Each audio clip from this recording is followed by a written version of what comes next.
And I bet you've got some leftovers in your refrigerator. And one of the best parts of Thanksgiving is the leftovers. That's absolutely true. But eating after such a heavy meal, how can you take those leftovers and make them healthy? Because I'm sure y'all feeling like a little bogged down right now. Either way, here with tips, Dr. Laura Christoph, professor of nutrition. And that's the problem. I bet a lot of people today, myself included, are feeling ugh.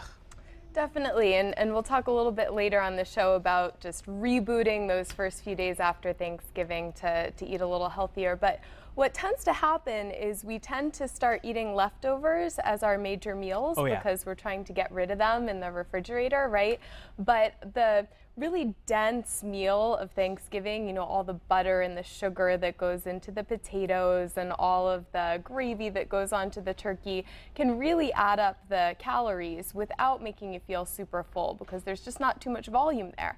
So really the secret to making leftovers a little healthier is to take one of those rich ingredients and then surround them by lots of fresh fruits and veggies to just make it a lot more nutrient dense, but still have those flavors that you enjoyed on Thanksgiving. But it also changes it up because sometimes, you know, you can only have, you know, so many Thanksgiving dinners. Right. It gets old. It gets old. So this is a way to change it up and make sure that you're, you know, you're giving yourself something exciting to eat every day, not the same old dinner every day. Right, definitely. So this is about the most simple recipe that I could think of that most anyone, you know, even if you cooked all day on Thursday, you know, this is something you could put together for a quick Friday night soup. So this is just a very simple turkey soup, very bare bones too. I didn't put in any rice or any noodles or anything like that because some people are feeling pretty heavy after all the starch that they consumed on Thanksgiving. So we just start with some onions. So I have a little bit of olive oil in the pan, so we're just going to put some onions in the pan, get these onions browning, get them a little bit sweet. And then after that, putting in some celery, and you can do, you know, you can do a lot of different things with this. So you could use celery, you could use leeks. Leeks have a pretty nice flavor to them too. If you have a favorite little Thanksgiving dish, you could, you know, some people use corn, some people have a lot of other things. So here we have some onions, some celery, and some carrots. And so we just kind of let these cook. I think this is a traditional mirepoix, right? We've learned that before. It's the basis for a lot of French cooking. All right. The things you learn. I'm cooking French today. There you are. I am not a chef, but I do know my vegetables. But you're a nutritionist, and that's what we want, the healthy meals. Right, right. So the key here is all the colors, right? So I'm making this little French dish that has, you know, some carrots, which are super high in vitamin A, beta carotene. The onions, which are very high in some antioxidants, all those aromatic vegetables are.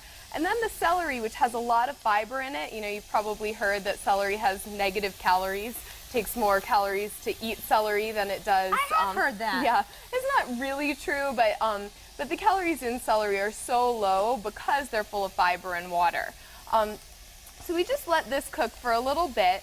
And then I have 4 cups of water. So we do 4 parts vegetable, and you'll notice I had 1 more vegetable, and that's our treat. That's our, you know, leftover squash or sweet potato that we put in last to kind of thicken the soup a little bit. Great idea. Yeah, so the sweet potato might have had some butter in it, might have had some sugar in it, probably had a good amount of spice in there. And so that's your little treat to kind of flavor. And then, you know, what do you do with all the leftover turkey that nobody quite finished?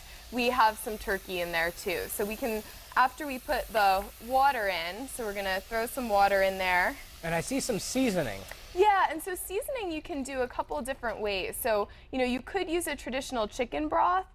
Here I have a mixture of garlic powder, a little bit of sea salt, and some pepper. So doing that garlic powder, little sea salt, little pepper reduces the sodium content. You're probably feeling a little bit bloated after Thanksgiving. So upping the potassium levels through all these vegetables and then lowering the sodium levels, as well as eating you know, a soup, which is really rich in water, will help you to sort of flush out some of that sodium and help you not feel so bloated come Saturday. Because you know what I would always do if I'm making a soup like that, I'd put in a bouillon cube, but that has so much salt in it. This is a great way to get the flavor without the salt. Yeah, and you can also, you could always make a stock out of the the turkey carcass too, so that's another thing that you could do. You know, you could make a stock a little bit more fatty that way, but at least it's, you know, not super salty, and it's real food. That is true. This is just layering everything on top of each other, so it really is so simple. It's just one pot, and then you just throw it all in. Yeah, and you know, and you kind of let it cook just on low to medium for somewhere between a half hour and an hour, depending on how mushy you like your vegetables.